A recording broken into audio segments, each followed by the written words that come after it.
Shavua Tov. We're a few days before Purim. Ta'anit Esther.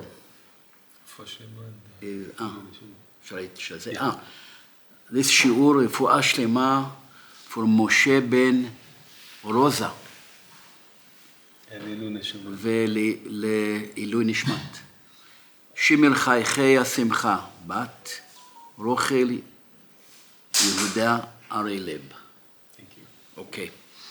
So a few days before Purim, Ta'anit Esther is early this year on Thursday because it can't be on Shabbat and it shouldn't be on Friday. And every year we talk, people ask me also about what's the situation in Tzfat. When should we read the Megillah? So first of all, everyone should know, today, in our generation, today in Eretz Yisrael, the only place where we read the Megillah, only on the 15th day of Adar, only on Tzfat, is Yerushalayim. But there are many places that the custom is to read the Megillah on both days, on Yud Daled and Tzfat, on the 14th and 15th, because there's a doubt if that certain place was a walled city during the time of Yoshua ben Nun. That means, was the site here, was it occupied 3,000 years ago in the time of Yoshua ben Nun, a little more than 3,000 years ago? And did it have a wall? And that's the question. So this question refers to quite a few old cities in Eretz Yisrael. Even though we don't see a wall around today in some of those sites, there could have been a wall in the time of Yoshua ben Nun. And the question is, what about Tzfat? So this question is really an archaeological, historical question. And not only Tzfat, but other cities also. So Yerushalayim is mentioned certainly in the tractate, in the Gemara Masechet Megillah. There are two places that already in the time of the Talmud, it was decided that in two places they should read on both days, Yud Daled and Tzfat, because of the safek, because of the doubt. What are those two places? One is in Babylonia, Hutzul, but the other is our neighbor here, Tveria. Tveria and Masechet Megillah, there the sages of Tveria in the 3rd century CE, Rabbi Yochanan, Reish Lakish, they start debating. What should we do in Tveria? Because Tveria was an ancient city from the time of Yoshua ben Nun. It wasn't called Tveria. Tveria is named after the Caesar Tiberius. Okay, during his time, Herod's son, Herod Antipas, founded Tveria, about 20 CE. So the name Tveria is not from the Tanakh. It's not an ancient biblical name. But on the site of Tveria was Rakat, Reish Kuf Taf, Rakat. And I was archaeologist of Tveria for many years, and we know where Rakat is. Okay, it's a little north of ancient Tveria. But in the time of the Talmud, all the Talmud Yerushalmi was compiled in Tveria. It was fixed up in Tveria. It was called Talmud Yerushalmi to give respect to Tveria.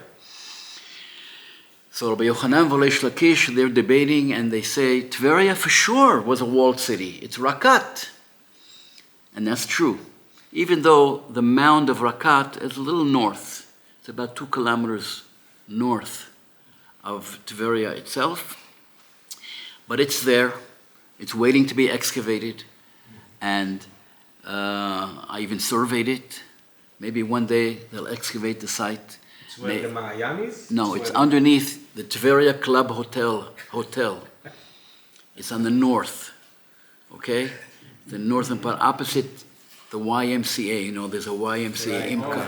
Yes, yes. Right there, opposite on the other side of the road, there's a very prominent hill. That would be the nicest place to build a house in Tveria. But no one's building there. I didn't allow anybody to build there because that's the ancient mound of Rakat. So Rakat is Tveria, and the Gemara says Rakat for sure is an ancient city. So what's the doubt? The doubt is, since in Tveria probably didn't have a wall on the eastern side where the sea is. It was only walled on 3 sides.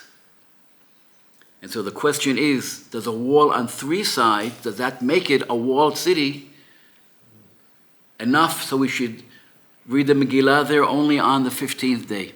So that's the doubt. Because of that doubt, that's why in Tveria, we can say Milchatchila. In Tveria, they're supposed to read the Megillah on Yudalit and Tetvav. Even from the time of the Gemara, they do that. That's an old tradition. In Tveria, they read the Megillah on both days, like it says in the Talmud. But all the other places where we think maybe it was a walled city during the time of Yoshua ben Nun. So I think I already mentioned in a past lecture that the rabbis in former generations of Tzfat, they also delved into this question. What was here in Tzfat during the time of the Bible? Is it mentioned at all? Okay, Tzfat is mentioned in the book of Judges at the end of chapter 1, but that's not Tzfat here of the Galilee. That's Tzfat in the Negev in the south. I already told you that there are at least 5 places in Eretz Yisrael, and even one in Lebanon that's called Tzfat, Tzadik Pei Taf. And so the one mentioned in the book of Judges is not the one we're sitting now in. It's the one in the Negev.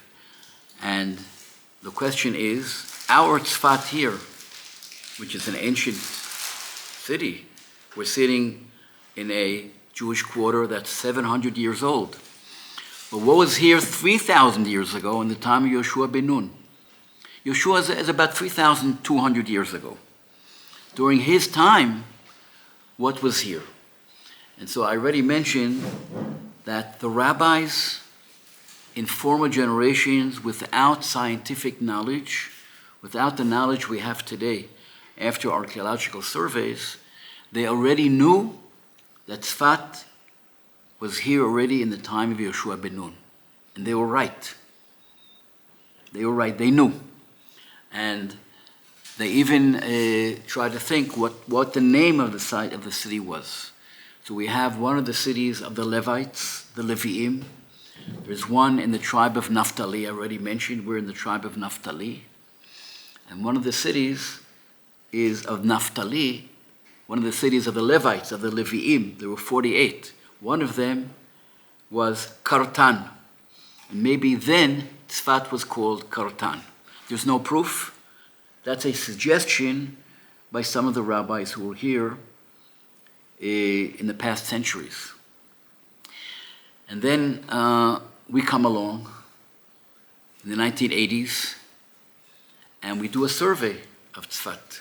We did a survey of the mound. I already told you we have a mound where the Crusader Castle is, and we did a survey there, and we found pottery from ancient times, including from the time of Yoshua ben Nun. I even made an excavation on the slope of the castle, on the slope of the mound, and I can even show you, maybe I'll take it out.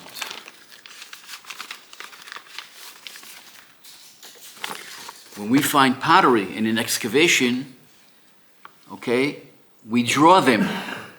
We make a drawing of the pieces of pottery, and the ones in the third and fourth row from above, okay, those are sherds or shards, all depends where you come from, right? Shards, pottery shards from 3,000 years ago, from the time of the Iron Age, from the time of Yoshua ben Nun. Okay, so what does this mean? This means we have proof that the rabbis were correct. They knew. Tzfat was here already, was settled in the time of Yoshua ben Nun. Yoshua came and they conquered the site from the Canaanites. I already mentioned that in a former lecture. And Tzfat was here during the time of Yoshua ben Nun. But did it have a wall around it? Because we need a walled city. In the walled city from the time of Yoshua ben Nun, that's where we should read the Megillah on the 15th of Adar. Okay? We have walled cities in Eretz Israel from the time of Yoshua ben Nun. Okay? The most prominent of them is not far from us in Chatzor. Tel Chatzor, of course, has a wall around it. You can see it. It has a whole rampart around it from the Middle Bronze, from the Late Bronze period. And according to tradition, Yoshua came and conquered it, it says in the Bible. And he burned down Chatzor. So you can still see parts of the wall of Chatzor there. But Chatzor isn't Tzfat. Okay, we're still about 15 kilometers away. So what was here in Tzfat? By the way, in Chatzor, right next to Chatzor, we have a kibbutz, Ayelet HaShachar. And in this kibbutz, there's a synagogue, there's a shul. The old kibbutznikim, I remember, they used to have a minyan every Shabbat, even daily, they used to have a minyan in Ayelet HaShachar. Yeah. Amazing. And I'm glad they didn't ask me when they should read the Megillah. Because if they would have asked me, I would have told them, Twice. you're right next, you're on the tel, you're on the mound, you see the walls of Yoshua ben Nun, so maybe you should read the Megillah. But that I didn't tell them that. I'm not the chief rabbi of Israel. You need a chief rabbi of Israel to announce and to make like a little revolution of telling people in a certain city outside of Yerushalayim that they also should read the Megillah only on the 15th. Because all over the world, there's no other place that reads on the 15th, okay, except Yerushalayim. In Shushan today is a ruin. It's a big ruin in Iran. So I don't think there are any Jews there. But if Jews lived in Shushan HaBirah, in Shushan, the capital of Persia then, so they should also read the Megillah on the 15th. That's what it says in the Gemara. So today, only Yerushalayim is only Shushan Purim. So what about Tzfat? So now we know that Tzfat was settled during the time of the Iron Age, the time of the Yoshua ben Nun, and the rabbis were correct. Was there a wall or not? And so far, we found no wall. We didn't excavate everything. We didn't excavate down into the mound, into the layer of the Iron Age to see, was there a wall there now? It could be that the Crusaders, when they came in the 12th, and they were here in the 13th century, they built this huge castle in 1240 CE, they could have leveled down anything that was there before. Okay? And they threw down the pottery down the slope, and I found the pottery that they pushed down the slope. And this pottery proves that on the mound, okay, there were levels of people living there for centuries before the Crusaders, including from the time of Yoshua. But it could be that the Crusaders, if there were remains of a wall from the time of Yoshua ben Nun, it could be that the Crusaders knocked it down when they built their castle. And in other places of Tzfat and other points of Tzfat, I already told you 500, 600, 700 years ago was the biggest city in Israel then. In the time of the Mamluks, between 1266 and 1516. That was the Mamluk period. Tzfat was a big city then, 25,000 people. Wow. And for all I know, we haven't found a wall of that city. I don't know of any piece of a wall that was found from that time. Some people tell me there was, but I don't know of any wall. But I'm talking about a few hundred years ago. And certainly we don't know, was there a wall around the village that was here in the time of Yoshua ben Nun. So that's why today the rabbis, even the chief rabbi of Tzfat, Rav Shmuel Eliyahu, they announced we should read the Megillah on both days. Okay? The first day with the brachot, Yudalit, like everywhere else, and we read the Megillah another 2 times on the 15th because of the doubt that maybe it was a walled city. So the chidush is that Tzfat was here during that time. Today we know that most of the sites around us, including Meron, including Gush Chalav, including Rosh Pina, many of these old sites, ancient sites, were settled also during the time of Yoshua ben Nun. And the same thing applies to them. We don't know if there was a wall. But we have a Mishnah. We have a Mishnah in the tractate Erkin. I don't know how to translate that in English. Erkin means value, I think. Okay. You have to look into the Schattenstein edition to see how they track, but in Masechet Erkin, on Daf Lamed Bet 32, Amud Aleph, we have a Mishnah. And this Mishnah gives a list of some of the walled cities from the time of Yoshua ben Nun. So if we read the Mishnah, we'll see a list of the walled cities. It says, ושאינה מוקפת חומה ממות יהושע בן נון, אינה כבתי עולי חומה. I'll explain. ואלו הן בתי עולי חומה. And now is the list of cities that has a wall around it from the time of Yoshua ben Nun. It's defined first by shalosh chatzerot shel shnei batim. Okay, it has to have at least 3 yards and a few houses. Mukefet chuma mimot Yoshua ben Nun. It has to have a wall around it from the time of Yoshua ben Nun. By the way, what does that mean? That Yoshua built the wall? No. The wall was there when Yoshua came and conquered. Okay, so that's another detail that we have to take in mind when we look for walled cities. Chatzor is exactly like that. Tel Chatzor, the mound of Chatzor, has a wall around it from the time before Yoshua ben Nun. But after they conquered it, he burnt it down, and he didn't build a wall. So here we're referring to the walled cities that were walled when Yoshua came and conquered Canaan, and not walled cities that he built. So now we have a list of these sites. It's very interesting to hear what sites the Mishnah already then mentions. The first one is Katzra Hayishana Shel Tzipori. Tzipori, in Lower Galilee, west of Tveria. Okay, it's an ancient site. It's a national park. You can go there. We can see excavations, and part of ancient Roman Tzipori is a mound.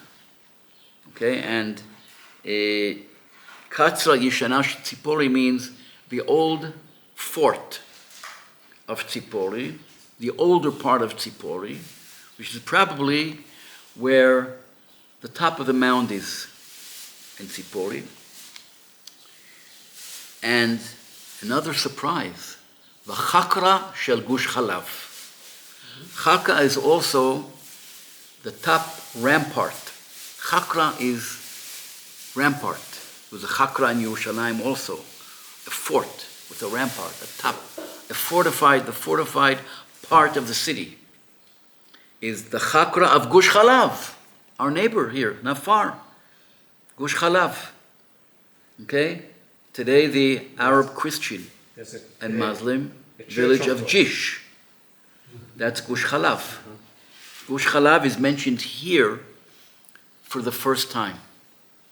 Gush Chalav, a very interesting site, is not mentioned in the Bible. Okay? For years I'm trying to think, what was in Gush Chalav in the time of the Bible? You know, that's our problem. We have many sites with archaeological material from the time of the Bible, and we don't have so many sites with names. So we have more sites in the field than we have the names in the Bible.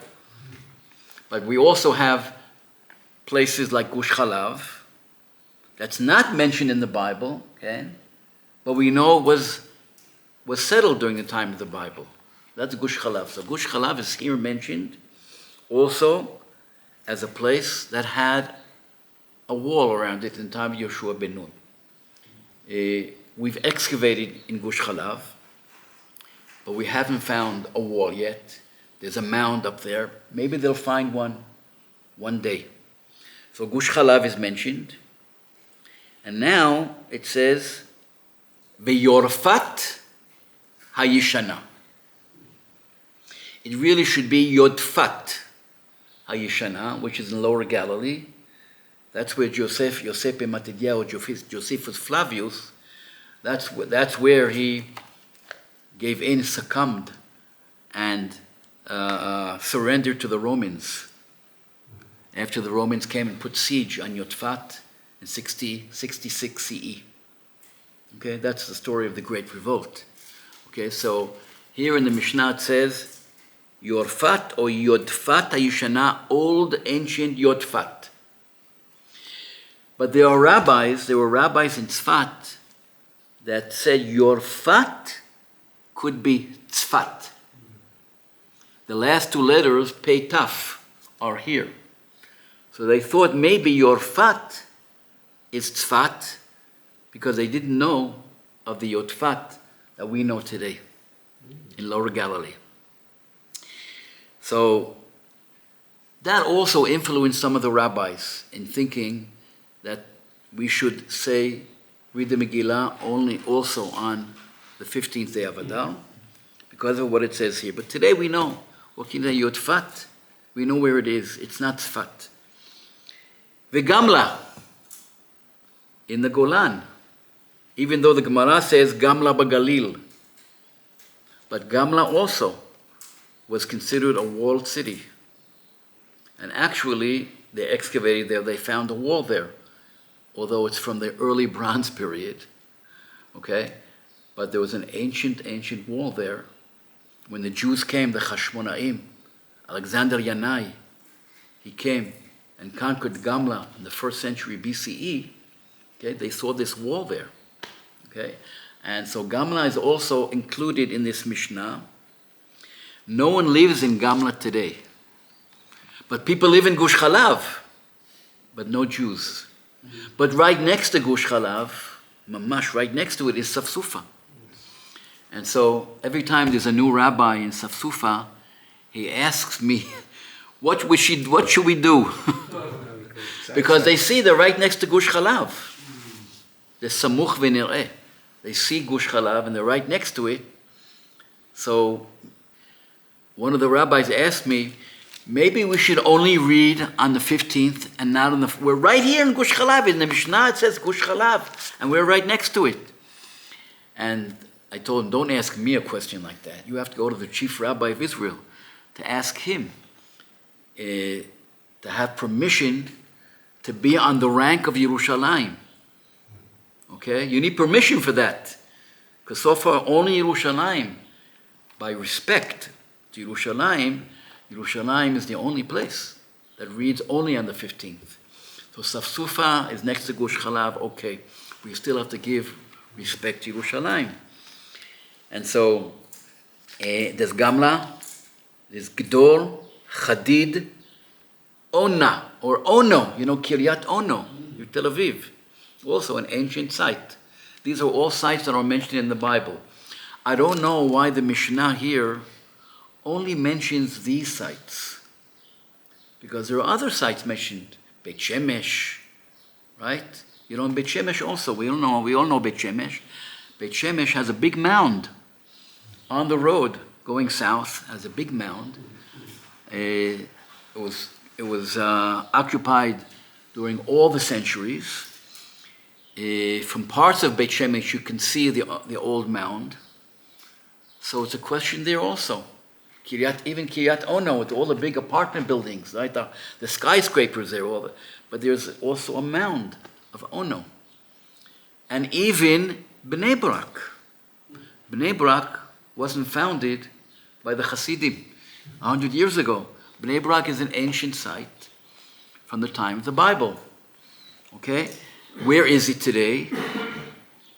It's under the garbage dump of Chiria. Oh, wow. Sure, right next to Tzomet Mesubim. Tzomet Mesubin. Mesubin b'Bnei Brak. Okay, the famous Seder, which was performed there in Bnei Brak, Rabbi Akiva and his friends, okay? That's why the big intersection there that's clogged all the time, okay? That intersection is called Tzomet Mesubin. And right near it is the big garbage dump, the Charia garbage. Right under it, next to it, is ancient Bnei Brak from the time of the Bible.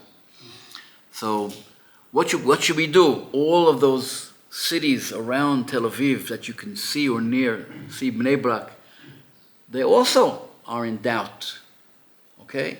And so that's why the rabbis of each city in Israel have to delve, into the history of their city to see, are they on an ancient site from the time of Yoshua or not? So the Mishnah helps us. It doesn't say Tzfat. So about 35 years ago, when Rav Shmuel Eliyahu came to Tzfat, he became the chief Sephardi rabbi of Tzfat. We had a consortium here, and just then we were beginning to know from our surveys that Tzfat goes back 3,000 years. So he asks me, and I tell him, Rav Shmuel, Tzfat was here 3,000 years ago.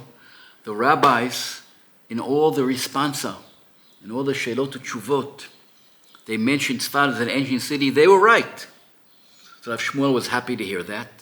But then I said, but we haven't found the wall. We don't know was there a wall yet or not. So Rav Shmuel Eliyahu decided that just like the rabbis of Tzfat in earlier generations said we should read the Megillah 4 times. Okay, the first 2 on Yudalid with a bracha, and the last 2 on Shushan Purim without a bracha. So he said we're going to do it like that, and until today, for all I know, I don't know if everybody really does it. It's not so easy reading the Megillah 4 times. But in the Abu Hav, in the Alshech, you do. Abu Hav, you do. And that's the way it is. Even though we don't have remains of a wall that we found around the mound, that's the custom of Tzfat. Okay? And not only Tzfat, Tveria also. I think there are many, I don't even know the list of cities. Okay? But some people say, ask me and say, you're an archaeologist. Maybe you should tell me, should we read the Megillah only on the 15th? And I say, no. Yerushalayim, give reason. Because if everybody started reading the 15th, Yerushalayim wouldn't get the respect that it deserves. So that's the situation now in Tzfat. That was my half hour? Yeah. Okay. So we should have a good Purim. It's not easy this year, okay? But we can't skip it out, and especially the kids, the children, okay?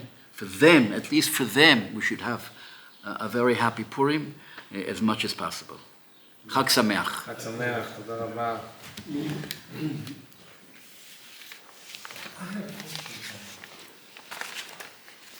A buddy of mine, a couple and myself, we're intrigued with Tveria now, particularly when we talked about here a couple of weeks ago, where Rabbi